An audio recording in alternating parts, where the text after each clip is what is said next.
Welcome to Homesroom. Just like Homeroom, we start off our day getting together with our homies, swapping stories, even a little kiss and tell action. This podcast contains language not suitable for younger listeners, topics about sex and mental health. Discretion is advised. Our views are our own. Let class begin.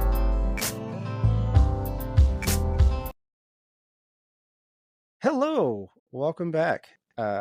We are excited for this episode because we get to do our favorite thing ever. We get to complain and talk about how annoying something is to us. But can we not just start it off with a negative note? This is going to be a valid, constructive conversation. But first and foremost, Matt, can I just explain to our users, I don't want any of you to be doubting our dedication to you and the routine that we have, the schedule that we have. I tested positive for strep throat today. Matt's been sick as shit for the last couple of days. And here we are, here to entertain you all. Welcome to another fun episode of Homesroom. How are you, Matt? Are you okay? I'm good. As I'm about to cough. And I was like, I don't know. It's like, I guess that'll just be some fun editing, just like editing out coughs constantly. But I'm better than I was the other day. I can say that. Like I told you, I'm vertical, and that is an improvement. So I will take it. Also, we did not start off on a negative note. Thank you very much. I complimented your earrings right before we got on. Thank you. But yes, this is going to be it's called the Internet Trends episode. We have been towing around the topic of conversation of trends on the internet that we don't necessarily like, things we want to have larger conversations about. And I was very excited when Matt proposed this to be a topic of one of our episodes. So Matt, why don't you hit the ground running? Will you please tell us one internet trend that you do not necessarily like? I will have to say most of mine come from Instagram because I spend most of my time on Instagram, which I've said like repeatedly. But the first one I'm going to go with is people dressed up in like their like Domino's delivery uniform, or like working behind the counter at a McDonald's or something like that, doing dumb shit. Your hand on my food. I don't need you to be doing dumb shit. Like, I don't need you to be like freaking doing some stupid dance and then like throwing food, because like I'm in line waiting for my food.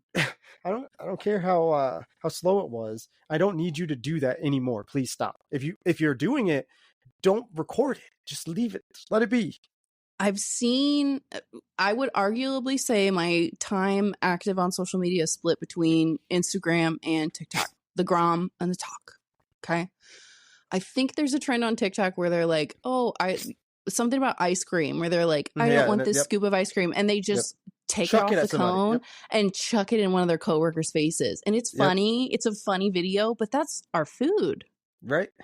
Well, it's like, it bugs me because at the same time, I'm now led to believe that you got enough time on your hands to record said stupid video, but also, like, is it funny? Yeah, it might make you chuckle the first time, but the more I think about it, the more I'm like, so that's like 15 minutes you probably spent like setting this up and then cleaning that up and whatnot. What could you have been doing to better the service? Or what could you have been doing to like clean your restaurant or something like that? Because I've worked in food service. I know how gross some of that stuff can be, and I try and not think about that. So the more I see those videos, the more that's on my mind, and that's not going to make me go spend any money at your establishments. Off soapbox. Mic drop. All right. Period. What's your first one? Matt has said what he said. Okay, so maybe a larger philosophical, theoretical conversation that we're having. Of course, I drag us down our first rabbit hole. My first internet trend, the thing that I don't like about content creation is content creators that explicitly have a platform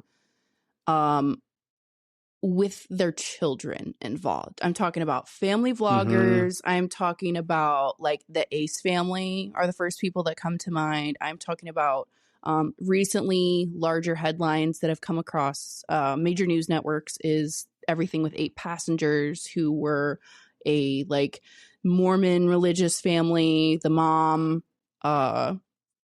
Ruby Frankie, I think was her name. She had a whole social media platform and a large following. Two of her sisters have larger followings too, giving parenting advice. And then behind the scenes, come to find out she is now in prison and jail, as she should be, with really severe charges of child abuse. But maybe that's an extreme. I'm specifically talking about, I think I very rarely posted my kids on social media. If I do, it's on a social network where I know that I just have people that know me in real life. Okay. Mm-hmm. I very rarely post pictures of my kids. And I know that this is a conscious choice that other content creators have made. I think I'm now far enough in this journey that I can call myself a content creator. It's specific to today's day and age with posting every intimate detail of our lives online. I think we're about to see in the next 5-10 years, as these kids grow older, some really interesting case law about consent, about posting these children the like minute details of their life as they're growing up, being developmentally appropriate children, preteens, teenagers, and exploiting that as content online. There's all kinds of questions about, okay, well, like AdSense dollars, money that comes from the views of videos, what happens to that money? Does that money ever get back to those kids? All of those things. There was like really significant child actor legislation that came out of Hollywood in the 90s with kid actors specifically. I really think that we're about to see a new age of that kind of legislation set with kids online on YouTube, TikTok, Instagram, with like mommy bloggers. That's been like a whole other like fun subset of content creation. It really bothers me when I know that a child has been exploited for views and they are specifically in a position where they cannot consent to that happening. So I kind of picture myself like, it's one thing to be a dipshit millennial like I was growing up, posting every intimate detail of my life online. It's another thing when all of a sudden I wake up, I'm 16, 17 years old. My parents have posted every intimate detail of my life online. And it's like, I can't have a normal life because so much of my young adult life growing up was posted on the internet for everybody and their brother to fucking see. You know, that's personally a pet peeve. I think it's a really weird gray area. Because again, I've posted pictures of my kids before, but if I mostly I post pictures of my kids on platforms where I know it's very closed, it's very private. It's not publicly posted. It's only posted for people that I know actually give a shit about my kids, me, my life. But even then, I don't know. I think there's also a very specific content difference between posting a picture of your kids occasionally versus like posting vlogs every single day of here's what we did every single moment and every single decision and all these little family spats and parenting advice about how I'd navigate this and that with specific examples of my kids. I think this is really recently a conviction that I've had with the the 8 passengers scandal kind of coming to light. That is a huge pet peeve of mine now with like family vloggers. I think it's really kind of like gross to take advantage of your kids for content. Well, so I just posted a picture for Halloween stuff on the page I used to promote like the podcast and my writing and all that kind of stuff. And I was reluctant to even do that because I don't think that they have a need to necessarily be out there, but for the point of that post and like families and dressing up and costumes, that was kind of what it was. But at the same time, like I think that it gets a really weird gray area, like that you don't want to be in when you're doing certain kinds of content, like the family vlogs and things like that, because how many athletes have gotten in trouble because in the background of some photo that they're in, there's like Coke on the counter. So like, what's the worst thing that's going to happen, when they're doing this vlog and something gets overheard or something gets, missed. And now your kids are taken away over something silly that ultimately wasn't necessarily worth it. But then on the other side of that, holding up a like posterity moment of like, man, when we're older and we can look back on these videos and listen to these these podcasts that I had my kid on and I was doing a podcast and we had these conversations, that's going to be something that they can always have and they can always go back to, and that's cool. But at the same time, like, we don't have the rules for consent, like you said, for those things, and something somewhere definitely needs to be kind of like put in place to give a grace to protecting children. And like, when I started this, I, for the first time ever, I've never had a private account. My like personal Instagram is private now, because I don't need people searching and being like, hey, I know what your kid looks like, and going and something stupid because a friend of a friend of a friend listened to this and they decide that they want to they see my kid and like that. There's so many different levels of it. There are so many different levels of it, and to be fair, I totally understand both sides of this argument. I'm saying, like, I embrace vulnerability. I've been very open as a content creator, sharing my grief journey, things that have happened with me in the aftermath of both my parents dying, all of the fun things that you guys know about me almost, I guess, ad nauseum. Now we're on what episode? I don't even know, At the same time, it's a difference when it's just me putting myself out there routinely versus me exploiting my children. Like specific example, my 2-year-old right now, we're going in a fun adventure with like potty training.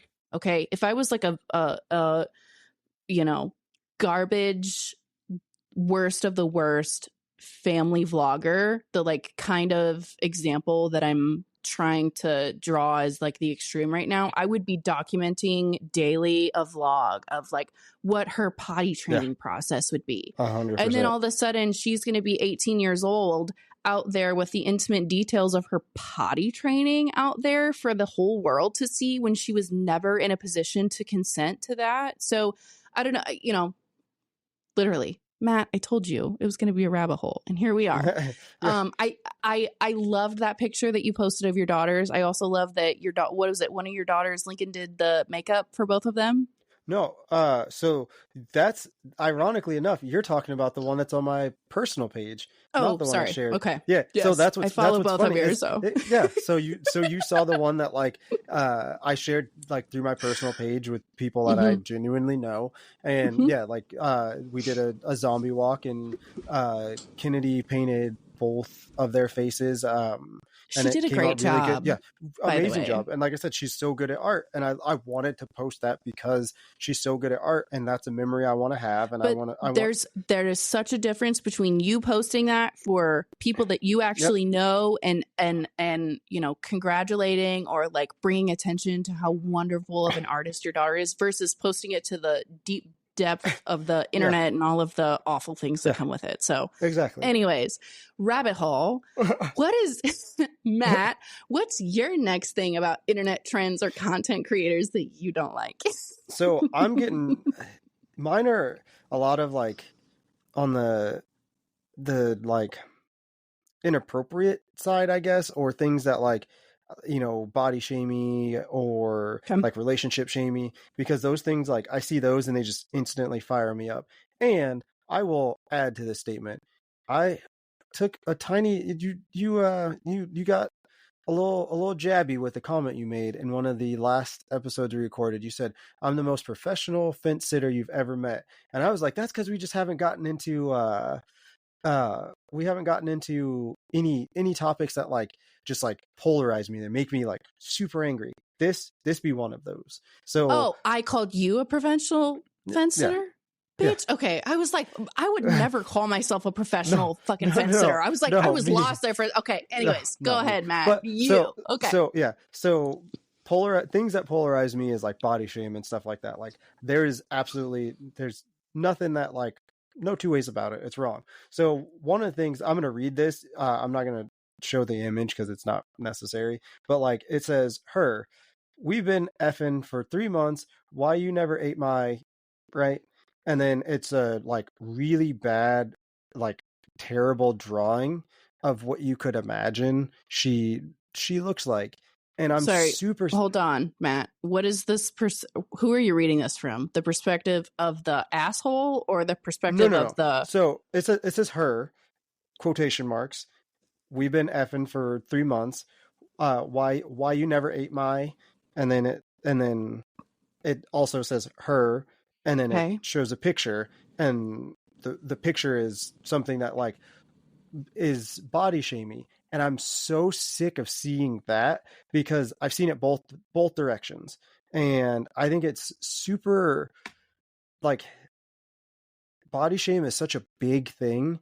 And I had like probably like a 2 day long conversation with one of my friends about, I can't think of what the name of it is, but like the vaginal reconstruction and like rejuvenation and all those things, and like uh essentially like vulva plastic surgery. Mm. Because as a guy, like I can't, my mind doesn't work in the way that like why you would be ashamed of something or like that, like why what is it about that? Is it like, you know, the equivalent of like a guy that's, you know, overweight being like, oh, I'm not muscular enough, or a guy that's, you know, what, short not being tall enough?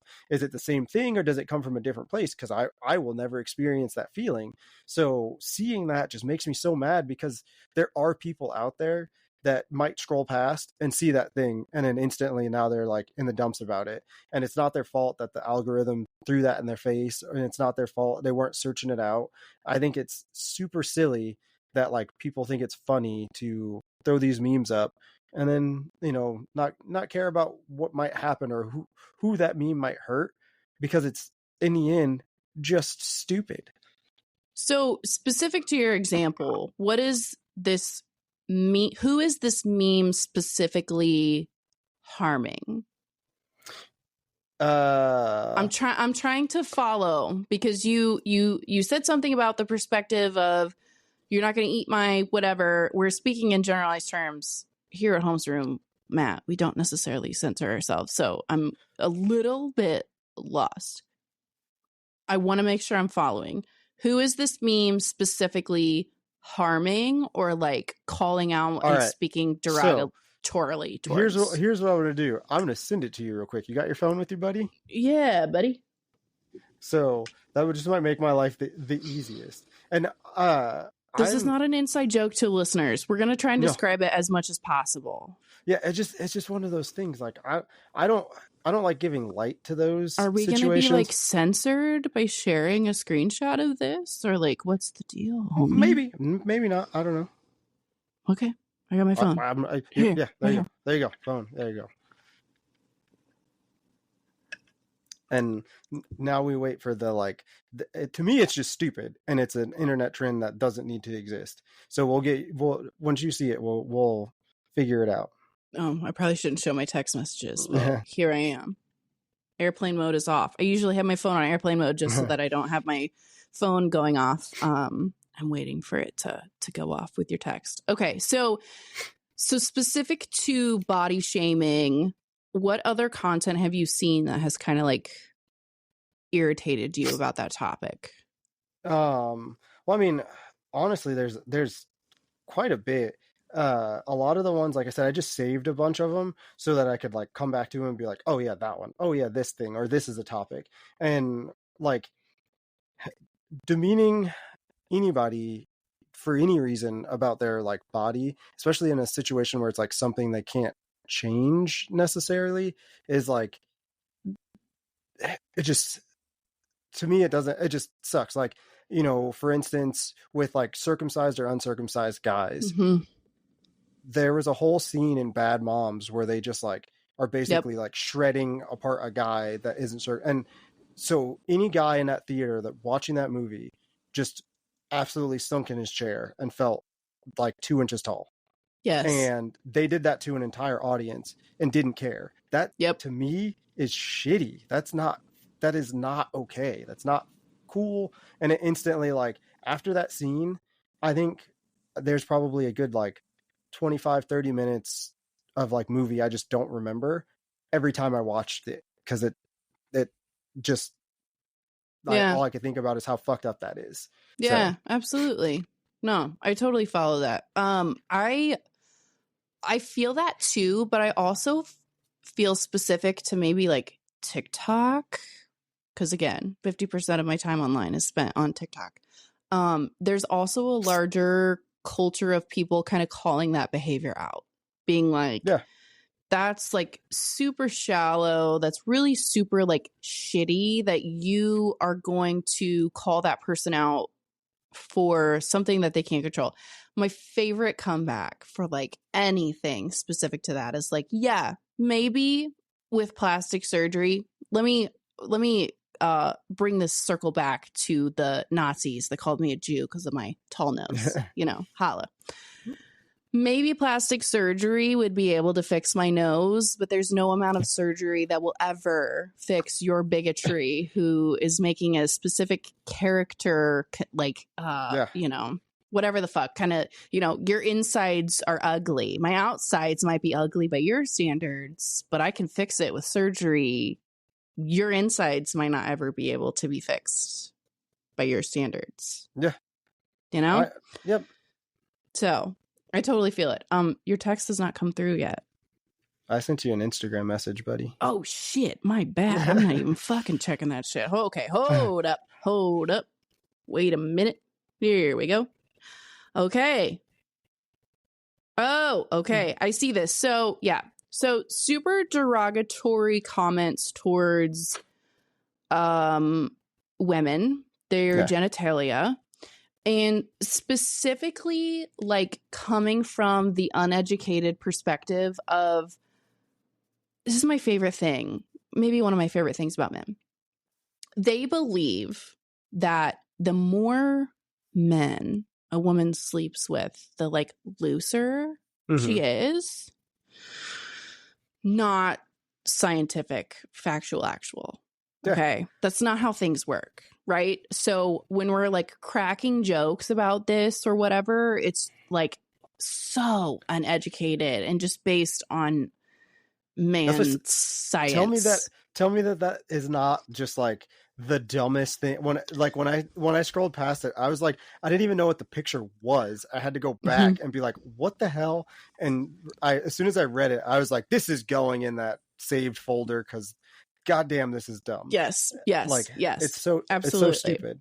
And there's just no space for it. If you have specific questions about what this post is, please DM us. I'll be happy to send it to you. I don't think that it's something that Spotify or Anchor or, YouTube will be super happy if we post a screenshot of. But exactly. If you can imagine any type of joke about a man making about a woman who gets around or sleeps around and like roast beef, whatever, you probably can imagine exactly what the fuck we're talking about. So I was trying to avoid using like those terms because for that reason to like almost like validate the point of the joke, like the punchlines of the joke. But like, I'm a woman, I can say it, but I can also we can also say that speaking clearly, but also calling out how the fact that it's so fucking stupid. It's so dumb. Okay, so dumb. And that internet trend needs to end. It does. Absolutely, it does. So my next internet trend that I am so fucking over. I am over grifters.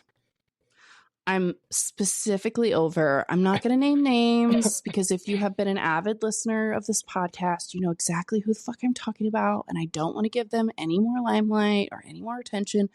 I am over grifters making money off of demonizing the use of medication, specifically antidepressants. Yeah. I'm over it. I'm so over it, specifically because I was born and raised by somebody who said, I don't need to go to therapy to pay somebody to tell me that I'm sad. I know that I'm sad. Okay. It took me so much of my adult life to deprogram myself from this like connotation that, medication or therapy was the like easy way out. But specifically, there are so many people online that have huge followings, I'm very confused about, who have made it a point to go out of their way to demonize those who are on antidepressants and say that that is a mark of people in our society who are on a decline. Specifically, You have the like alpha bro dipshits who say that single women who are career driven, who are on antidepressants, that's such a mark that our society is in decline. Okay. It took so much of my adult life to deprogram this idea that needing pills to function was such a bad thing. First of all, nobody ever said that pills was a permanent fix. You know that you have a decent primary care physician when they say, hey, let's prescribe this temporarily, but let's also seek treatment through therapy and other ways so that you're not, medication is a temporary thing to alleviate crisis, to alleviate your survival mode. Okay. So that you can rewire your brain to move in a positive direction. I'm just so specifically over people who get clicks, who get views by making these like super broad, generalizing statements by saying that if you need pills to function, you're weak. Or if, women who are on antidepressants, the more women who are on antidepressants, that means that society's on a decline. Okay. I'm over it, Matt. Over it. Which is why, for as long as I will ever have a fucking platform, I will happily scream from the mountaintops that the easy way out is choosing not to medicate yourself, is choosing to put your head down and shovel your way through and just like accept mediocre and accept misery and believe that that's how you have to survive until you no longer have the privilege of drawing breath. Okay? Yeah. The hard way out is dealing with your shit and taking the harder steps to address your problems, find actual solutions to move forward from those. I don't know. I feel like this might be a soapbox that I've gotten on in a previous episode, Matt, but pardon me. Correct me if I'm wrong, Matt, That one's so annoying because again, it comes down to like if somebody's trying to learn how to deal and it takes alcohol, if they start doing drugs, it's like, oh man, like what are we gonna do? But then when somebody does something and going to therapy and getting prescribed something, and like now it's like almost worse than if you were doing drugs or drinking, and I don't understand that like brain pathway. Like, no, I'm glad that you're doing that instead of being in these streets, like forgetting about your kids, and like you're at the bar at 3 o'clock in the afternoon instead of in the pickup line, and your kids don't know where you are, and then you're driving with your kids drunk. Like, I'd much rather be in your car with you, even emotionally able to have a conversation and pay attention to the goddamn road, than if you were dysregulated, driving erratically while 50,000 thoughts are going through your mind, and driving is not even like the 15th going through your mind. Like, no, why is that? That's annoying. Also, polarizing topic for me, I will give you. So definitely not a trend I would like to see continue. Definitely end. As long as you're on my side, Matt, it's fine. Yeah, for sure. Even if you're not, that's fine too. So my next one is like, I'm a car guy, and my depression's been pretty bad recently, and I finally got a car fixed that I haven't had in a while, and it's one of my like calm me down things to drive, and it being fixed was also adding to the stress and causing more anxiety than anything else. But hopefully, like, most of those hurdles are gone because it is now in my possession and looks as beautiful as it always did, and I can move forward with it and my Jeep that I also love, and like turn that page. So that's helped. However, I am also a part of a lot of car pages, especially on Facebook, for like forum groups and things like that. And one of the biggest internet trends I wish would just fucking die is comment section trolls for no reason. Somebody asking a question like, hey, I want to do this. Please give advice so I don't mess it up. Well, if you don't know what you're doing, you probably shouldn't be doing it. Fuck off. I just asked you to give me advice so that I can go into this feeling confident, knowing that I don't know everything, but I know what I should know to try and get this done. Also, fuckbag, you didn't know at one point as well. So somebody either taught you, gave you advice, or you just tried it. So shut the fuck up. It's been burning me up. And as somebody that can drive a manual, you hear, the women asking questions in those forums about driving a manual and, this, that, and the other thing. And they're not asking questions that anybody couldn't ask. They're not asking like, the quotation dumb girl comments or questions. They're asking like, hey, so I've driven, 60,000 miles. Should I replace my clutch? And people are like, well, if you drive like I imagine you do, but based off your name, yeah, you probably should have done it 30,000 miles ago. And it's like, that's unnecessary. Shut the fuck up. That does not add anything to this conversation. And the like 4 or 5 good comments are now buried under 37 shitty ones. So the good information isn't even getting out there because you have to click to find it. Ugh, stop. Don't do it no more. Okay, I totally feel this. I am not in any car Facebook groups, Matt. I will own this. Yeah. One thing I feel like we both probably can relate to is writers groups on Facebook. Yeah. And I finally just got sick of it and started calling people out for their comments, which were essentially writing elitism. Yeah, right. Yeah. Sorry. Yeah. Words are hard. Okay. Especially at fucking 9 p.m. on a Monday. Okay. I feel like that's one of your words that you do that to every time, but you say it right every time. And elitism? I have to like second guess myself. So they are elitist. That is yes. what we're going with. Oh, so I also, I think I had several writers friends who are groups. It's this Facebook group called Aspiring Writers on Facebook. And, I had posted a couple, questions when I was going through the self-publishing adventure of hiring an editor. That's where I hired that editor that actually ended up ghosting me, LOL.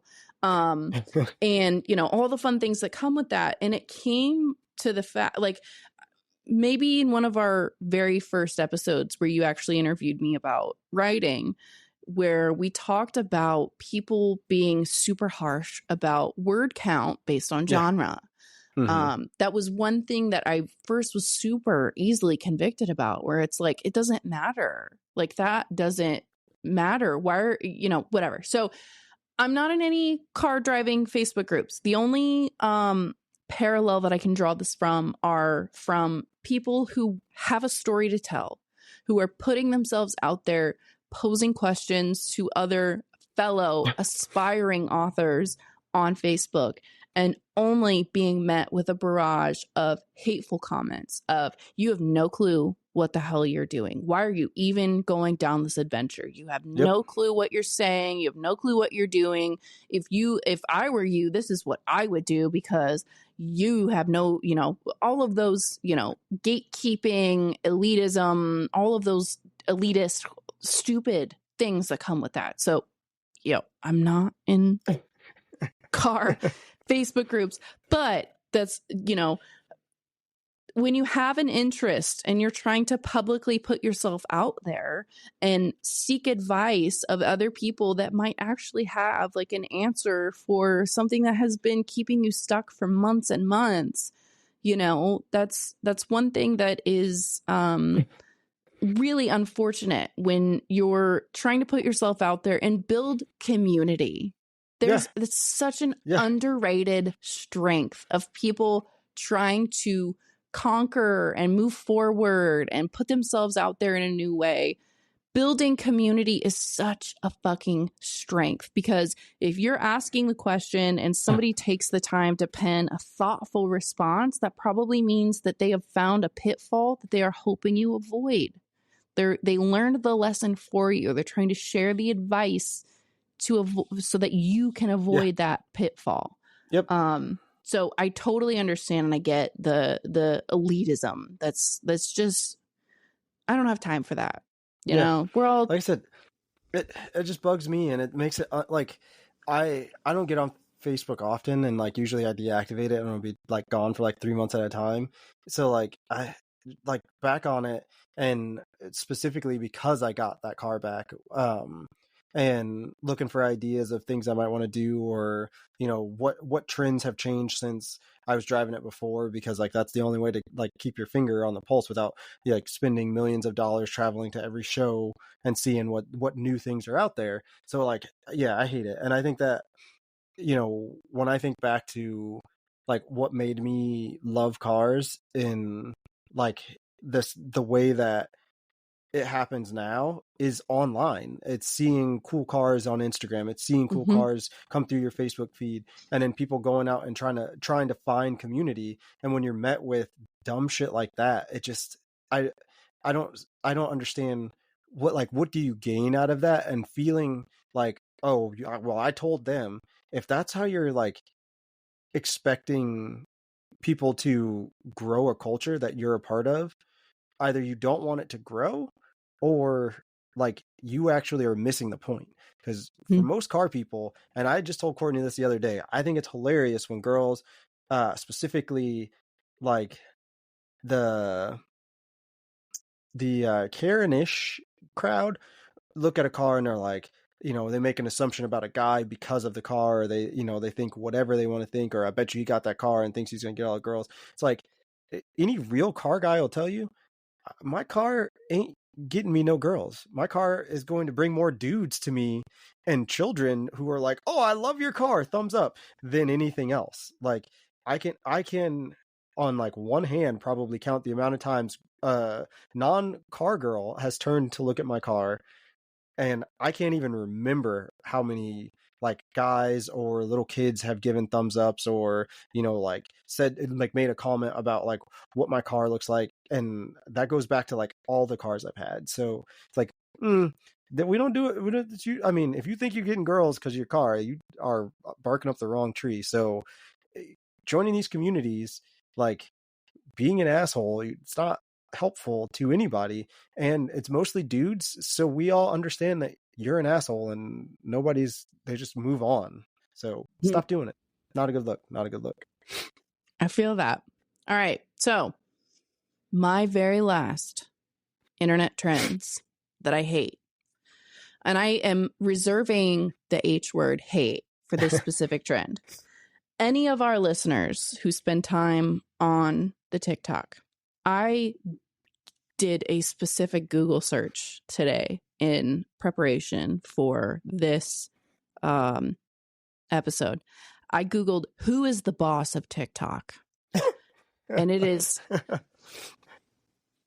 Shouzi Chu, Mr. Chu. He is a Singaporean businessman and an entrepreneur who has served as the chief executive officer of TikTok since 2021. Mr. Chu, he is the CEO of TikTok. And when I say this with my whole fucking chest, Mr. Chu, CEO Chu, none of us on TikTok want the fucking TikTok shop. Okay? I don't know. I took a break from TikTok for at least, 8 months. I got back on it. And then apparently all of a sudden TikTok has turned into fucking QVC. It's the home shopping network. Okay. Yeah. Just recently an update came out, and it used to be different tabs for like your For You page, the people you were following, your friends specifically. Now it just says following, your For You page, and the shop. You have a specific tab that you can go over and review specific deals on the fucking TikTok shop app. Okay. Here's the thing. Plebs like me, normies like me and every other human being who now has a career as an influencer because dipshits like me loved your shit posting on TikTok can resonate with this by saying, we don't want ads shoved down our fucking throat, specific to my For You page. And let me just hop right the full fuck on my goddamn soapbox here, Matt. There are specific ads that I keep getting on my For You page about jeans and about a thing called a fucking shadow work journal. Okay, I don't even know what shadow work is. I don't have enough self-discipline to keep a fucking journal, regardless as to whether it's light or shadow or demons or whatever the hell kind of work comes with it. Okay, I'm over it, Matt. I'm so over it because when I'm on TikTok, I want to break from reality. I want to see shit posting. I want to watch clips of Brittany Broski's lives where she's pretending to be a DJ. Okay. I want to see dark humor of girls who put their dad's box of ashes in the passenger seat and try to pick their friends up for a night out and say, you can't sit up front because dad's sitting up front, and filming her friends feeling like physically uncomfortable because trauma humor is hilarious. Grief humor is hilarious. And that is a specific avenue and alley of my For You page. Okay. I don't give a flying shit about an automatic scrub brush. I don't give a fuck about jeans. I don't care about a shadow work journal. Mr. CEO Chu, Singaporean businessman who is the shot caller and, according to Google, who is the boss of TikTok. Stop shoving TikTok shop down my fucking throat. Thank you. Thank you so much. I'm not on TikTok, so I don't have any comment on that, but Instagram gets there occasionally, but not nearly that bad. So I'm just going to give you that one. No, it's so bad. So I also posted a very chaotic TikTok of there's been several TikToks lately that have gone very viral. That's like, I don't give a shit about TikTok shop. I posted one where I was like, all right, let's get super chaotic and feral about our response to this. So first and foremost, I had several TikTok accounts that just kept showing up on my For You page, giving lives all the time about selling wigs. Look at my hair. I'm saying, Matt, okay. Yeah. I just deep conditioned this shits the other day. I don't need a fucking wig. So now when I get a live that's trying to sell me a wig, I click over to the profile and I block it. And now I have started to automatically block every single TikTok account that tries to shove a product from TikTok shop down my fucking throat. On top of that, for the ads for TikTok shop that aren't specific to accounts that I cannot block, all of us, let me just give a call to action specific to every single Homes Room listener.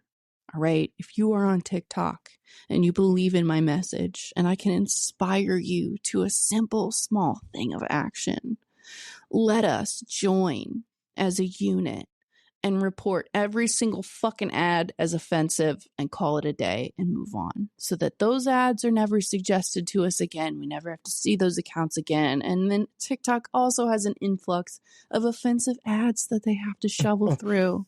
Okay? I like it. Might not solve the problem, might not solve the issue long term, but it makes me feel better in the moment. You know? What a dumb first world problem, Matt. I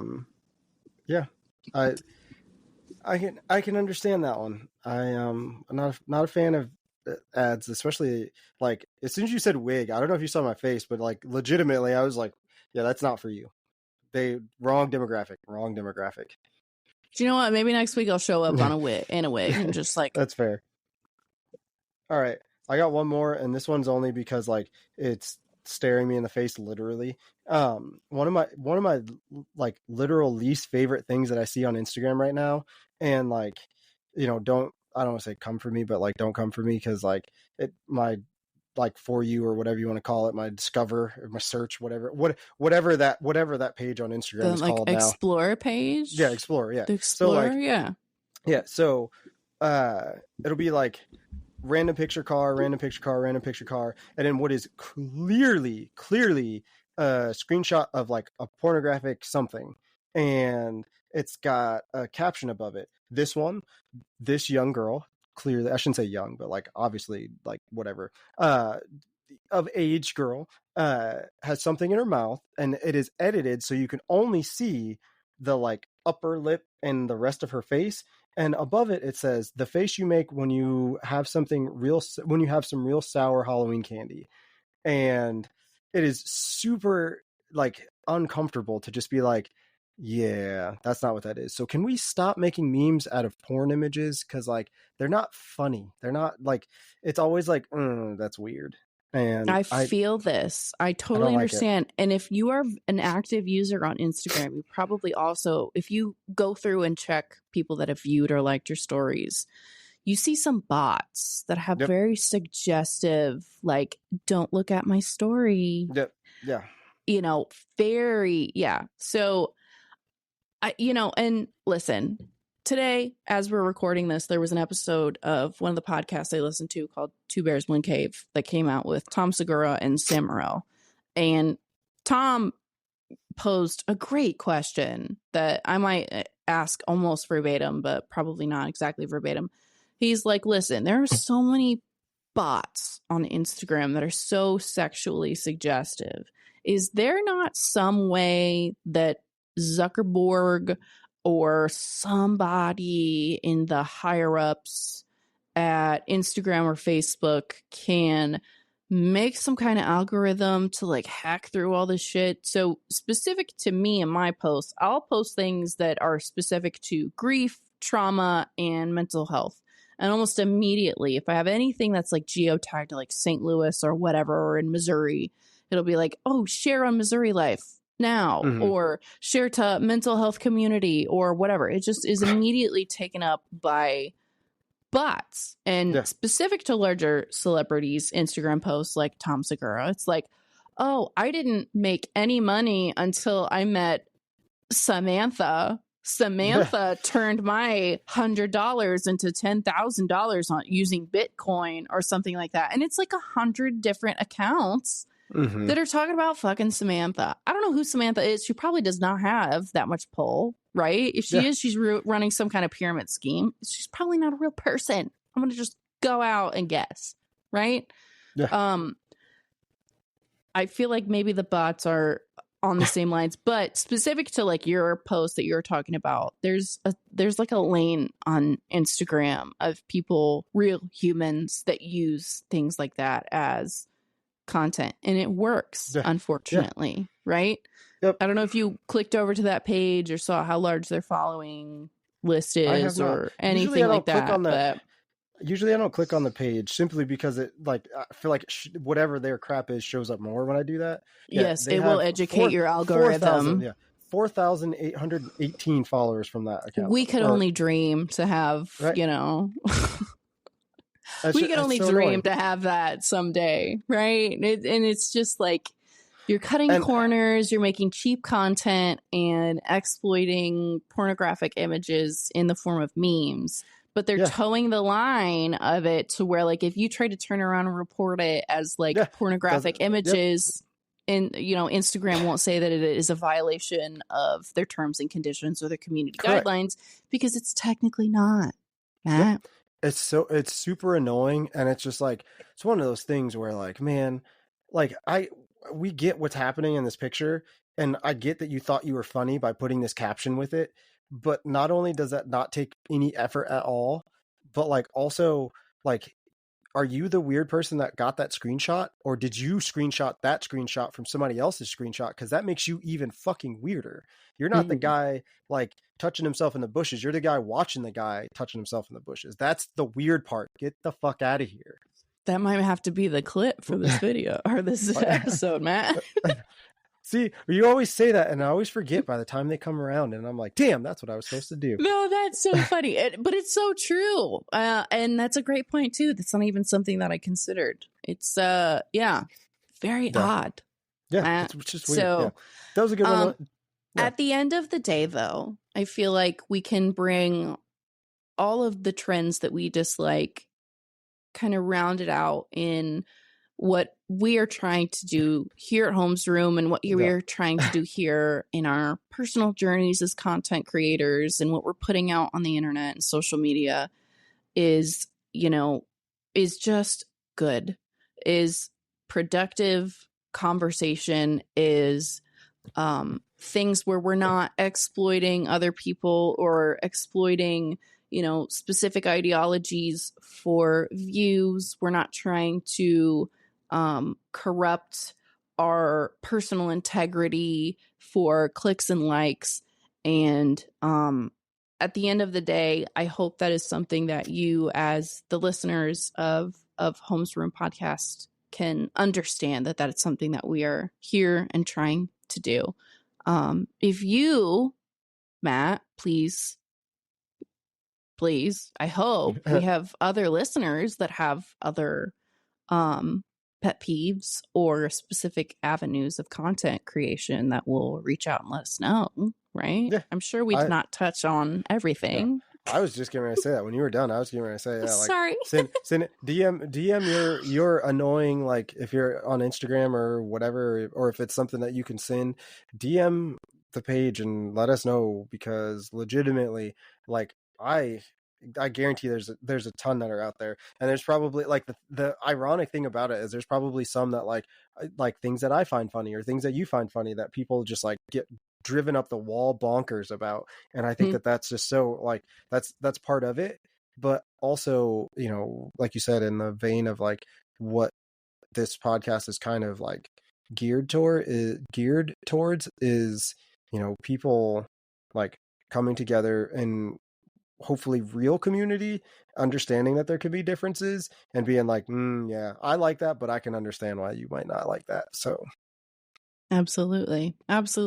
And please, if there's something that you are super convicted that you dislike on social media, please reach out and let us know, because we want to highlight those. And the fun thing about being active on social media, specifically, Instagram and TikTok, is the algorithm tries to be smarter than us. It tries to tell us or show us things that it thinks it wants us to hear or see. So what I'm seeing on my For You page is probably completely the hell different than anything that Matt could ever dream of seeing, which is also dramatically different from anything that you, our listeners, could ever think of seeing. So if you have pet peeves, please reach out and let us know, because I'm also very interested to see how the algorithm decides we're all different humans and wants us to see different things.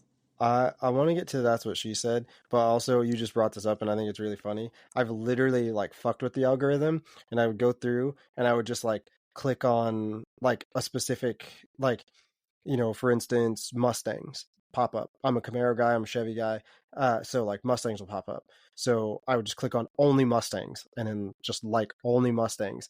And then my feed turned into only Mustangs. And it was so funny because it's like, see, and that's how I know you're like dog shit at this, because you're literally just like, I can manipulate you more than you can manipulate me in this situation. So then I stopped liking Mustangs and just went back to, or went to like Corvettes or something.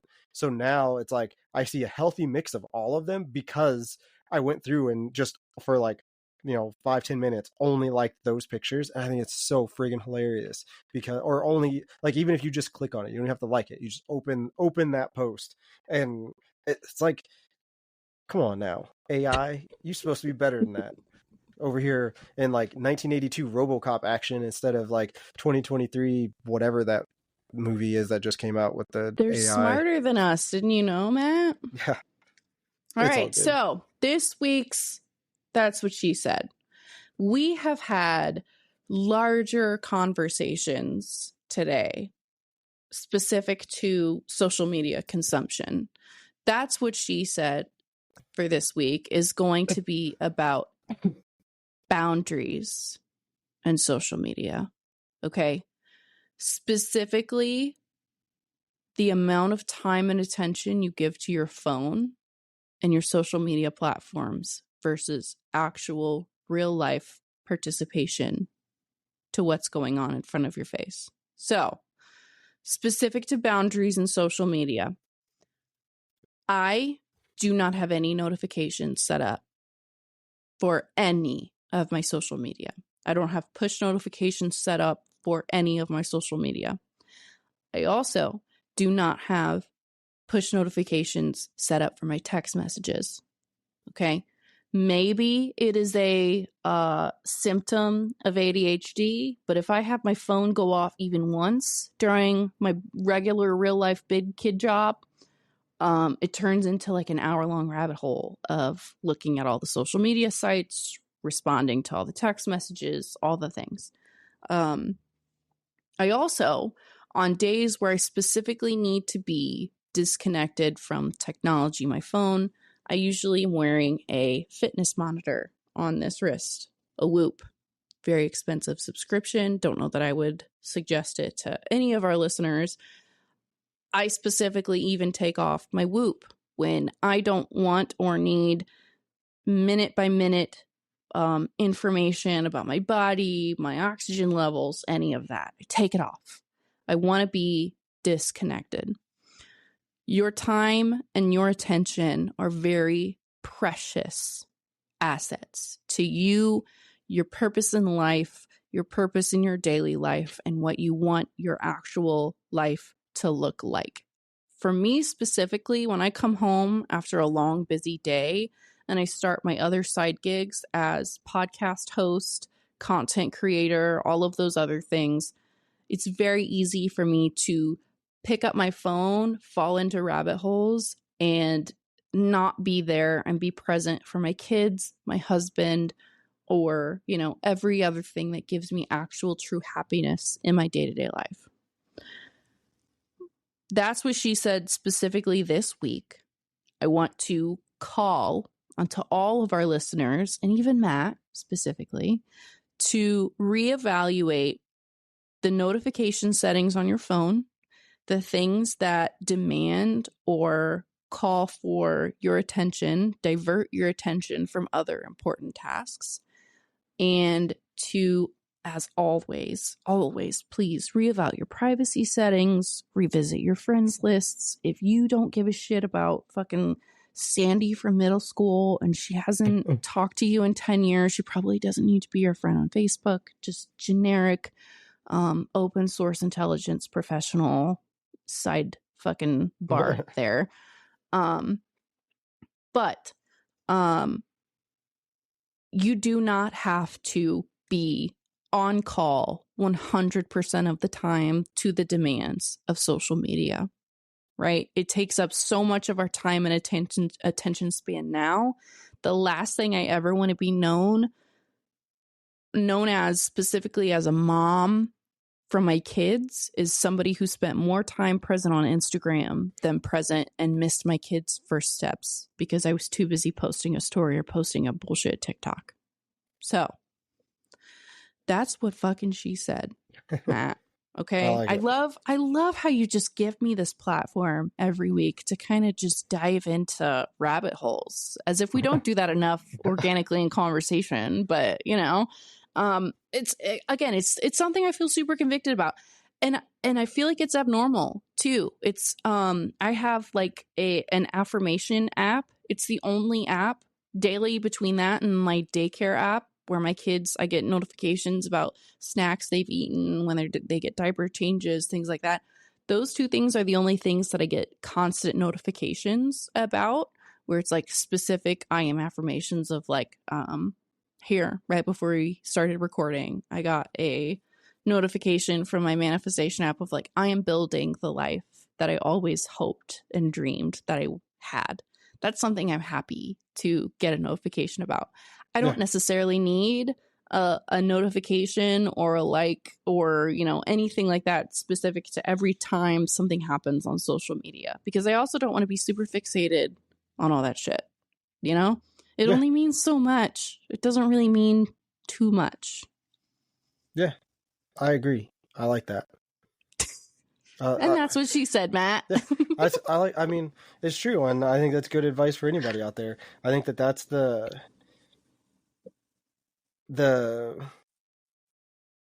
way that social media is different for everybody, and I think that your outlook on it might be exactly what somebody needs to hear. My outlook on it maybe is something that like somebody else needs to hear. And I think those conversations can never like decrease. Like I just read something the other day, and Gwyneth Paltrow said, if I looked at my social media and saw all the 20 I think she said 20 somethings. She might have said 27 somethings, I don't know. 20 somethings with flat stomachs and like perky boobs, I would go insane and hate myself too. And I just thought it was so interesting because for somebody who has her history and things that she said and things that she's done and things that she's a part of to say something like that, I was like, huh. I mean, I guess that makes sense. Let me backpedal here for a little bit too, because there are also times where I put content out specific about losing my parents or about grief, where I know I'm putting myself out there and I'm being vulnerable, and I want to make sure I'm attentive to comments. The utility about having my notifications turned off is when I want to make sure I'm paying attention to those things, I can just log on quickly and check for like a certain time period and make sure that I'm active and responding to those things without it completely derailing my plan for the day. And again, I don't know if this is just specific because I have ADHD or because, you know, I really love connecting with random strangers on the internet or what, Matt. But I think just reassessing and reevaluating your boundaries that you have with social media and how much time and attention you give to random strangers on the internet is a good inventory to take. So yeah, that's what she said, Matt. Thank you. I was like, I want to try and make these episodes shorter, and we have not done that at all. We end up getting into conversations and like losing the point of what we're even talking about. And I think that that's the mark of like having good conversations with somebody that like you genuinely enjoy talking to. So I appreciate that. And I appreciate everybody for listening, especially if you made it this far into this episode. Cause we, like I said, we were a little complainy on, not like, you know, wah complainy, but like a little complainy, but also, you know, hopefully you laughed a little bit or you were like, damn, I've never seen that. Thank God. So, you know, whatever, we'll see. But, adore you all. Hope that your algorithms are protecting you from the worst of the internet. And we will catch you next week on the Homesroom podcast. Bye. The bell is about to ring. If you want to drop us a voice message or simply ask a question, you can do that by clicking the link in the show notes below. Be sure to leave us a 5-star review. It helps more people find us. Theme music by Kinsey. More music available on Spotify. Remember, every day is a class. Go learn something.